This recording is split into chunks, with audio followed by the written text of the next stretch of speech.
Hello, everybody. I'm going to do the quick overview of the 3 phases of perioperative care and the role of the nurse for each one. So, first, you have preoperative phase, which is the phase that begins when the patient decides to have the surgery and ends when they are transferred to the operating room. So, from schedule to being brought to the operating room. The key activities would be preoperative assessment, so medical history, allergies, medications, making sure they know and check where the incision is going or where the surgery is happening on, the right person, vitals, all that stuff, and also lab review. Verification of informed consent between signing it through the patient and the surgeon, pre-op teaching about procedure and post-op expectations, and then ensuring NPO status and completing any checklists. The nursing role would be identifying risks and ensuring patient safety, clarify any information, support patient anxiety, and reinforce teachings that need to be retaught or anything, and then advocate for the patient by verifying that informed consent and correct site and procedure are confirmed before the patient enters the OR.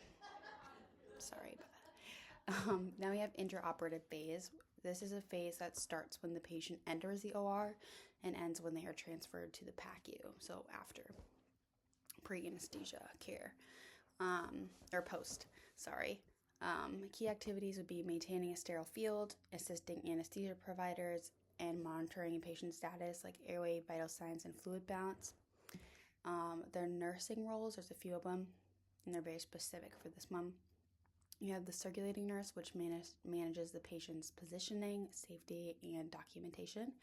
We have the scrub nurse, which handles sterile instruments and counts the supplies, like before and after use, so they make sure nothing is lost in the patient. And then protecting the patient from injury is the top priority for nursing roles, so pressure injuries, burns, wrong sites of surgery, things like that. And then we have post-operative care. Post-operative phase begins in the PACU and continues until recovery is complete or the patient is discharged. So key activities for the nurse: frequent monitoring of airway, breathing, circulation, and level of consciousness. Then we have pain control, wound assessment, and infection prevention. And then monitoring for complications such as bleeding, respiratory depression, or DVT. Next, you have the nursing role, which is provide continuous assessment and intervene quickly if complications arise, manage pain, teach mobility and deep breathing exercises, and then educate the patient and the family for home care and after recovery. So each role really requires just a strong assessment skills, safety skills, and communication. The nurse is really the patient's safe haven. They have the authority to speak up if something isn't going right and explain everything to the patient. So, yeah.